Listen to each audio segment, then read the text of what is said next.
I'm going to marry a couple of lessons today. The L7 grid is on page 19, lesson 14 in the book. We're going to marry it with lesson 27 as well. Dominant shell chords on the grid. But what I'm also going to do is I'm going to show you how you can extend this idea of the L7 grid. It's not in the book. This is actually me just giving you all my secrets because I'm more interested in you playing guitar. But one of the things I want to show you first is a little hack. This is one of my old videos that I have, and this is a little hack to find notes on the guitar in different positions. Now, what I'm going to do is I'm going to do the L7 grid, and I'm going to do it in the key of C major, because what we're going to do here, hopefully you'll see how you can actually make this L7 grid go all the way up the neck. So if I've got a C here, right, 8th fret on the E string here, that's a C note. Now, if I were to find that same note, what I do is I drop down onto the next string, I do a mathematical equation. I don't count frets. So if I'm on 8 here,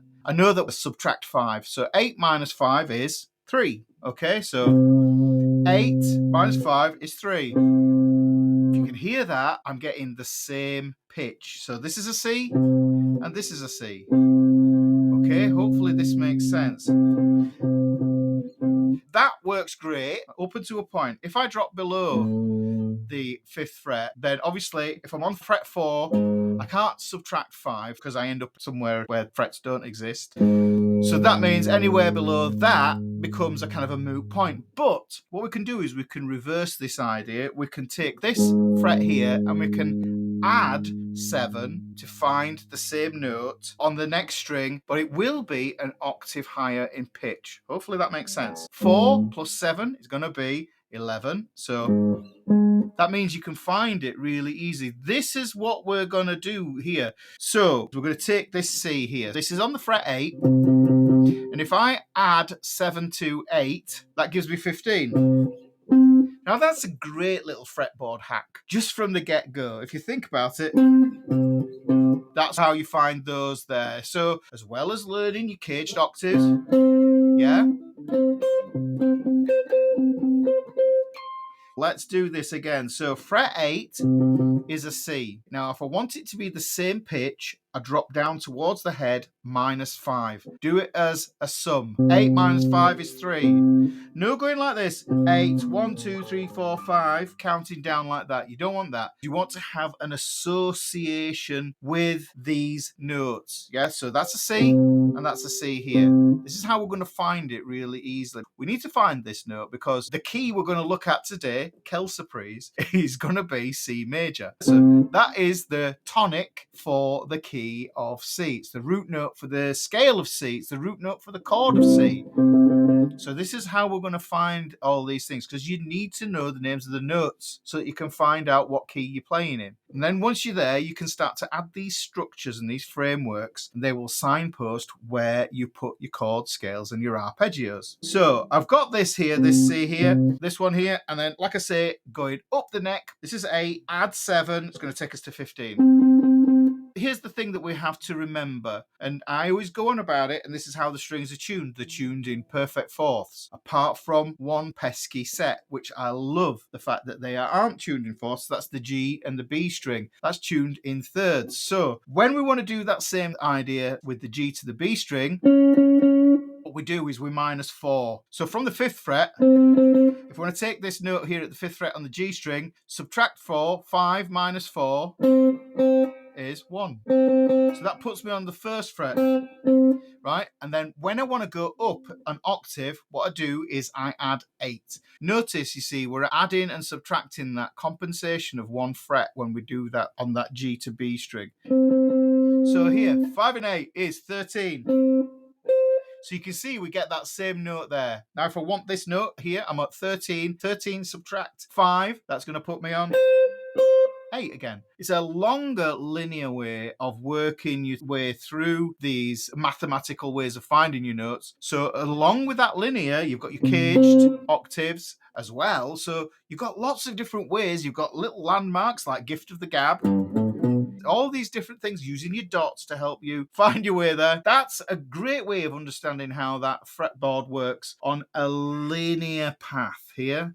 we're going to look at this L7 grid in the key of C. And I'm going to do it up here. I've done it down here in G before because it follows the dots and that's nice and easy. If we do it on C, what we end up with is no dots on the 8th and the 10th fret, and then we get double dots on the last parts. But it's still always a whole step apart. So we're going 1, 4, 5, 6, 3, 2. We're associating the tonality of those chords there. So if I was here, that would be a C major chord. This would be an F. This would be a G. Those are my major chords. Then we get the minors here. And we get those three there. So we've got the minor, which is the 6 chord, minor, which is the 3 chord, and the minor, which is the 2 chords. Now, here's the cool thing. This is the power of string pairs. And let me just explain string pairs. String pairs is another lesson in the book. This is a string pair, and we have 3 main string pairs. So we've got the E and A string are a string pair. They're a perfect 4th. That's a perfect 4th string pair. Jump onto the D and the G string, we get another perfect string pair. And then we jump down onto the B and E string, and we get another string pair there. So there's 3 main string pairs that cover all 6 strings. But there are 2 subsets as well. There is the A and the D string pair, and that is also tuned as a perfect 4th. So that means that behaves and acts in exactly the same way as the E and A string pair, the D and the G string pair, and the B and the E string pair. That means anything you play on those will match all the way through. This is the beauty of string pairs. You need to know string pairs because string pairs are absolutely superb for arpeggios. So we've got these string pairs. But what I can do now is if I take this L7 grid that I was demonstrating here, I can take this and I can drop it down into another part of the neck. It's going to be the same pitch. The timbre will change because the string thicknesses are different. When I play this C here, I'm using 6 strings. When I switch down here, using that -5, there, yeah, 8 -5, puts me in a new position to play the L7 grid yet again. There's 1, 4, 5. Here's 6, 3, 2. Can you hear it?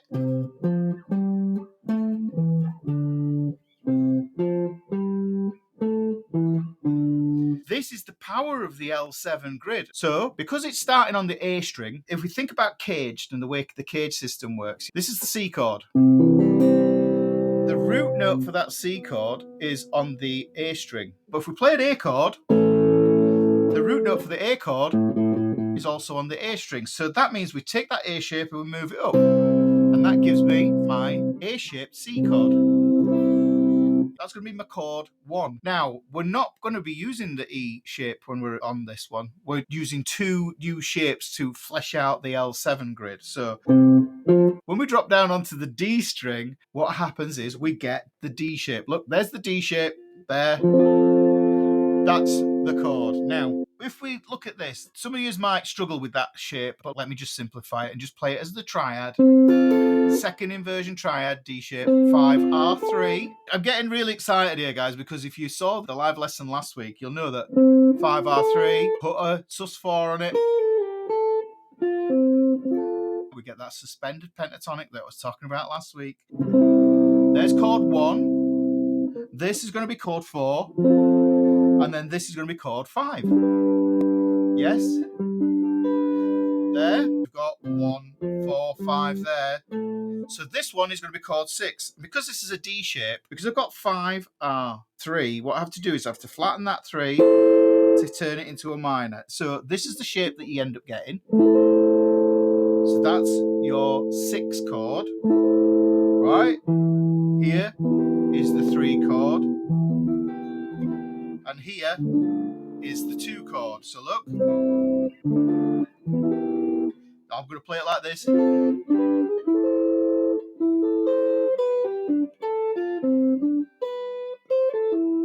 Yeah, so you see how these all fit. Play them here in this one.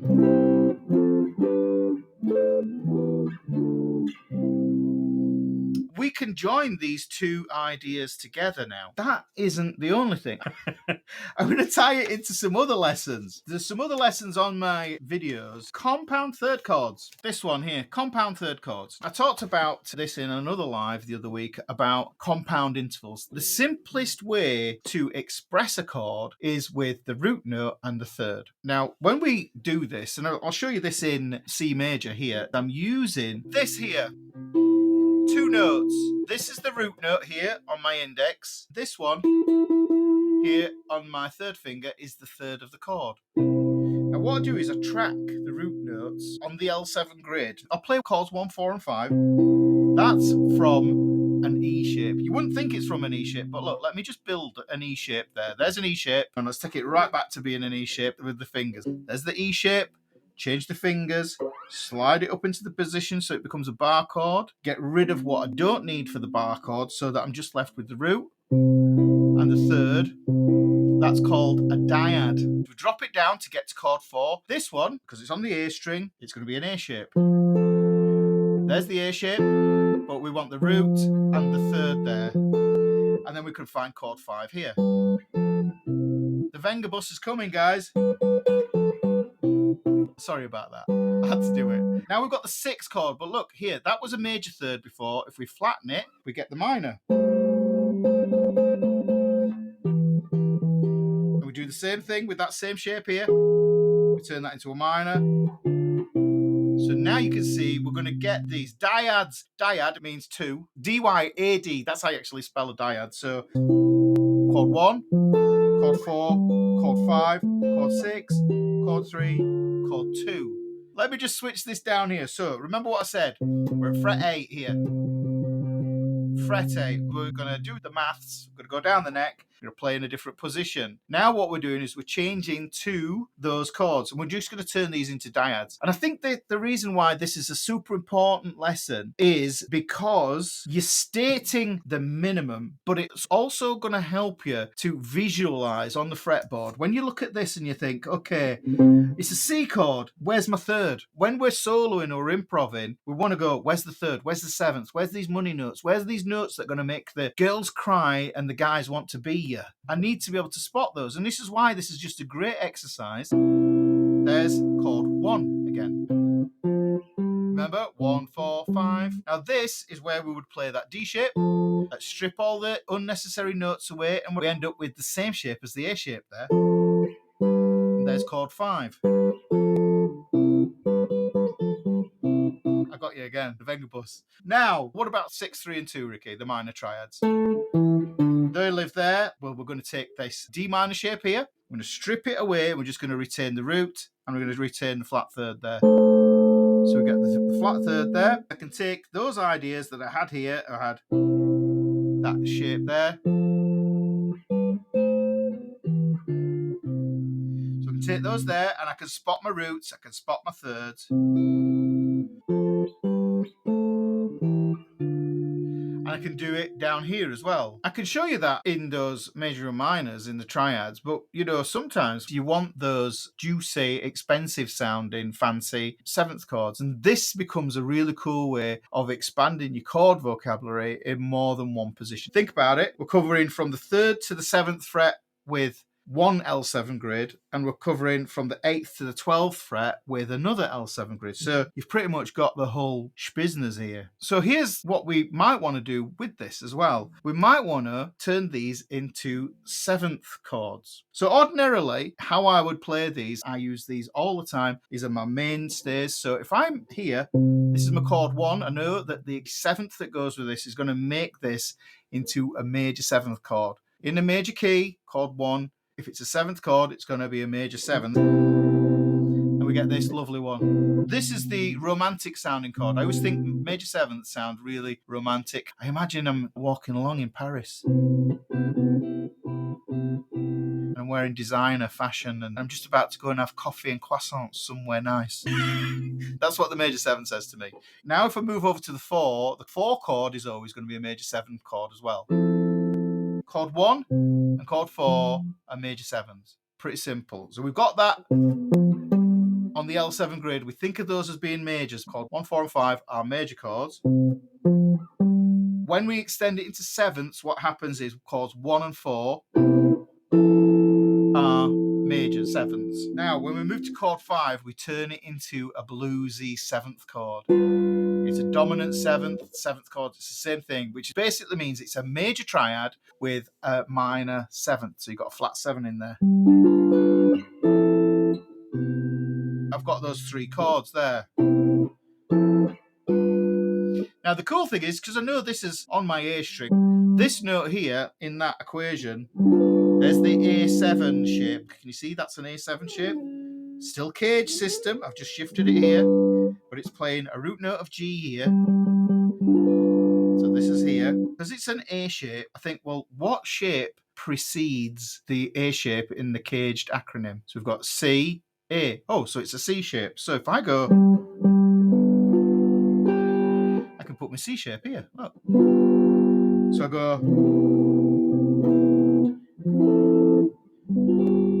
there's my 5 chord. Or I could play it like this. Or I could play it like a 9th. Or I could play it like a Jimi Hendrix 7 sharp 9. I could play it like a 7 flat 9. That's where the altered dominants live, really. Chord 5. Down to chord 1. That's called a perfect cadence. We can have it as this little tiny 2-note chord that expresses the minimal, that leaves tons of space for you to sing, for the piano, for another instrument to do its thing. So if you're playing with others, you need to be able to know this. But if you're the only one that's playing guitar, a bass player and a drummer, then you need to flesh it all out to give the full personality of the chord. So we've got that one there. And then we've got this 5 here. Play it as a 9. 13. Yeah?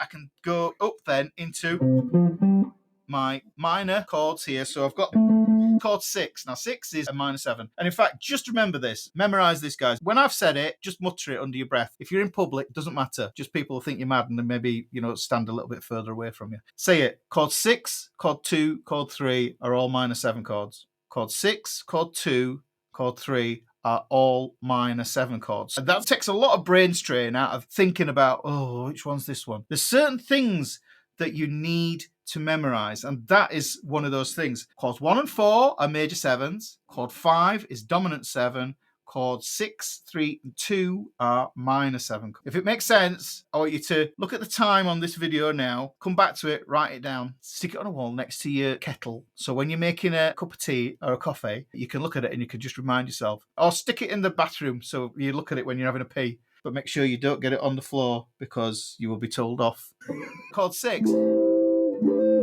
Got chord 6 here. Now, I like to play this chord 6 as a 3-note shell chord. Some people play it like this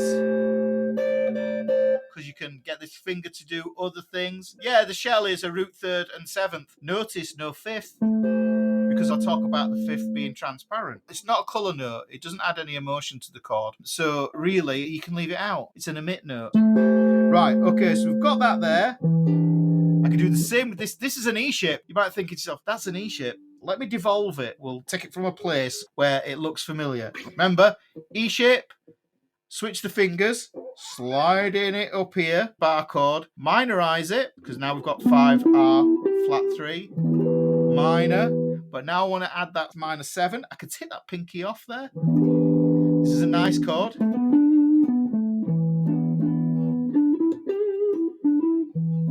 And if you just get into grips with your minor pentatonic box 1, you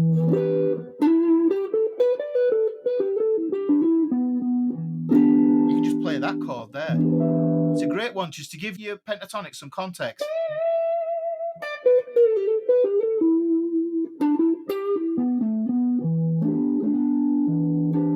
This is a 5th. What did I just say about the 5th? We don't need it. So I'm going to get rid of it there. I'm going to get rid of it there. There's the root. There's the flat 7. There's the flat 3rd. From this to minor to this to this. And if I take this down to what I was talking about right at the beginning, just the root and the minor 3rd, there, that's the compound minor 3rd chord. That's a minor shape. I could use it down here. Now I add the 7th, so that's that same shape again. So let me just put those on. How cool are those? I'm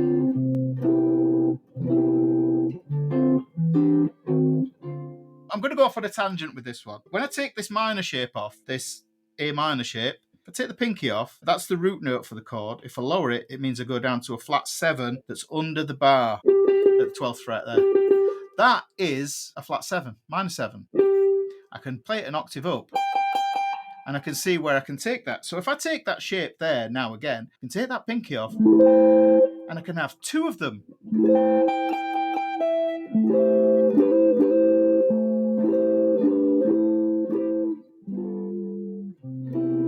Now, let's look at some of the shapes that are down in the other part. So hopefully you can see from the 8th fret to the 10th fret, we've got dyad 2-note chords, which are the root and the third, on the L7 grid. We've got major and minor triads, played as bar chords, bog standard,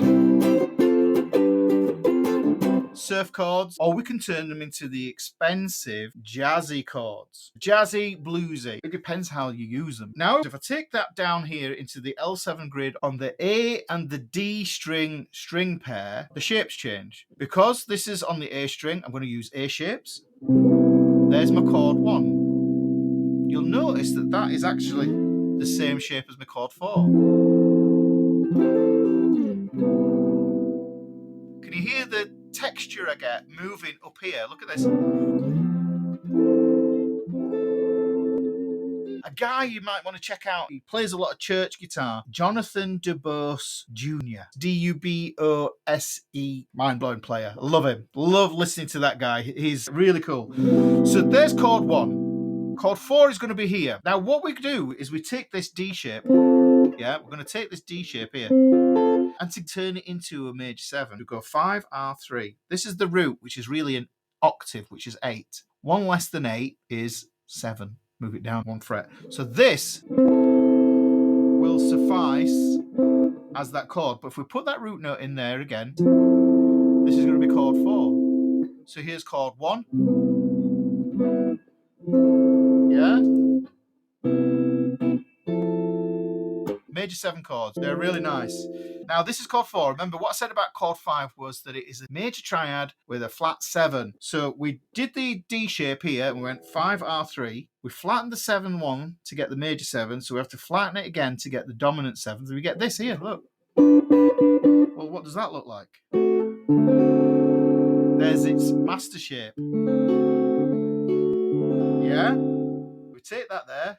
And then now you can see I've turned that into a dominant chord. You need to know this stuff because this is where your turnarounds all come in for your blues,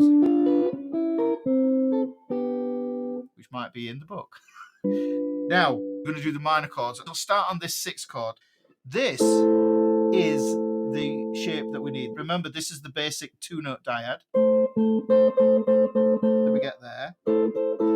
This is the root because it goes 5, R, flat 3. So we take that root, because we know that a minor 7 chord has got a minor 7, we need to take it from a root down to a major 7, down to a flat 7, which is a minor 7. So we do this awkward chord with bar across there. And the funny thing is, look how much that looks just like the C chord. So it's the first 3 notes, that little triad there from the first inversion triad, that C major chord. We take that there, and we add the root. So there is how we get that 6 chord. Yeah? I'm going to come back up a string now because this is a D-shaped chord. The cool thing is that when I do this, I can look at that.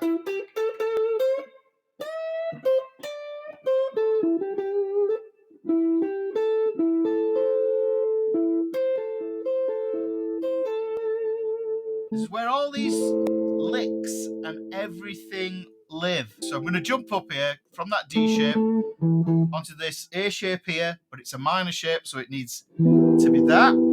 But I'm turning it into a minor 7, which means I'm taking that pinky off. I can extend it and put it an octave higher up as well and get 2 flat 7ths in there if I want. See, this is same note there. There's loads of songs that use this where they pull that flat 7 down to a 6 there. When you play that on its own, it doesn't sound great. Actually, I do like that. That's chord 3. This is chord 2. So we've got chord 1, chord 4, chord 5, chord 6, chord 3, chord 2.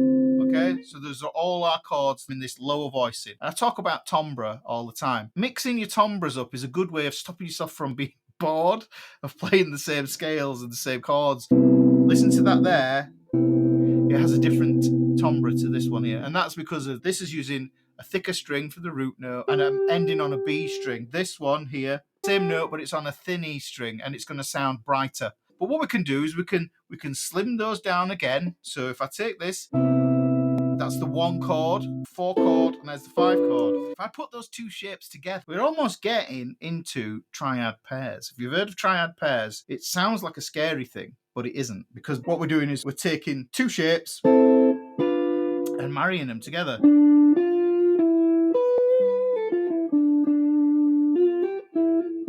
This is how we start to put the lead ideas and how we put the chord ideas together, but we're not stuck in boxes. We're not stuck in licks. We want to use boxes and we want to use licks as well, because I think you need the kitchen sink. Bring the kitchen sink. You bring all those different things, those different textures, those different flavors, those different ideas, so that you can mix it up. So you stop yourself from doing this. Yeah? Who's boring themselves doing this? I'm trying to make it make sense as a solo. It doesn't. You need lots of ways around it. The L7 framework is there and it will guide you and keep you on rails because you have predictable patterns you can find every time. So how would you do this in real life? Somebody gives you a song and they said, right, okay, Ricky, what is it that we're going to play today? You say, all right, we're going to play something in the key of G. What we're going to do is we're going to put the L7 grid on it. There's 1, 4, 5, 6, 3, 2. Same shapes, not changing any shapes. Moving up, I'm going to play these chords an octave higher now because I haven't got any room to move down, although I can find those shapes in a different way, which is another lesson in the book. We take 3 and we add 7. 3 add 7 gives us what? Gives us 10. There you go, 10. 1, 4, 5, 6, 3, 2. I found all my chords again.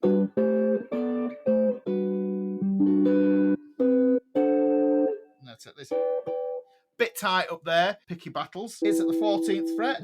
The 12th fret is the same as the 0 fret. The dots match. You can think of that as 3, 5, 7, 9. Your dots match. Done a lesson on that. So you take that there and you go, all right, okay. It's equivalent to the 2nd fret. Let's take it down there. Same shape. We can really start to flesh this idea out. If it's too hard up here, if you've got stumpy sausages like me, finding these shortcuts and how these things connect. Find the key that you want. You can transpose it up or down using the mathematical equation. -5 going down the neck to stay in the same octave, +7 going up the neck to move up into the L7 grid in a higher octave, apart from when it comes to using the G and the B string set. Then what we have to do, going down, it's 4, going up, it's 8. We have to add that compensation in there as well. Now, once we've discovered where the tonic is for our key, we'll put the L7 grid on accordingly. We can put the dyads, the 2-note chords, which are the basic fundamental sounds of those chords. We can extend them into triads, then we can extend them into 7th chords. If we play those 7th chords, we can play them as shell chords. And because we can play shell chords like this, we can add notes, we can extend those chords, which is why you need to watch this Saturday's lesson, because I talk about simple octaves and compound octaves, which is going to be the key to understanding how to find these extensions and add them to the cage chords. I'm going to end this lesson on a nugget, and a big nugget as well at that. I talked about how this L7 grid, it's essentially the first 6 notes of your major scale. I've got to play this in G major scale so you can see the dots. 1, 4, 5, 6, 3, 2. 1, 2, 3, 4, 5, 6. You can think of it in that way as well. There's the 7, which is going to be my diminished chord, and here's my 1 chord.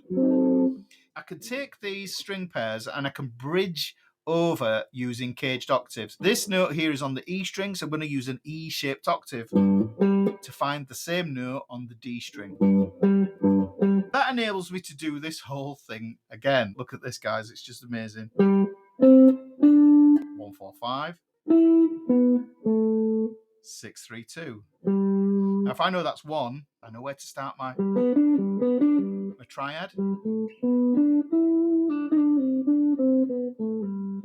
Yeah, this is 2. I know this is going to be Dorian.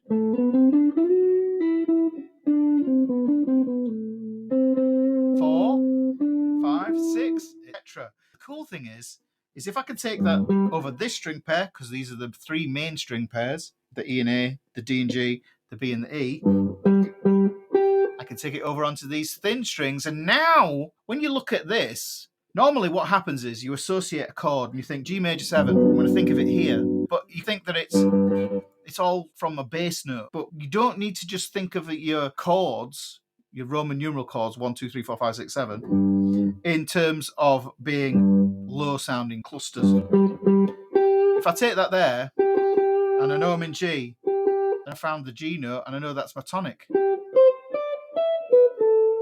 these can become my target notes. So if I'm here,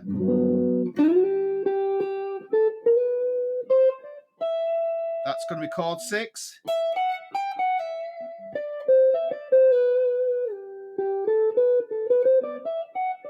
Some of you will be getting that, and you'll be seeing how this all connects. And this is the L7 grid, guys. This is just one of 4 grids.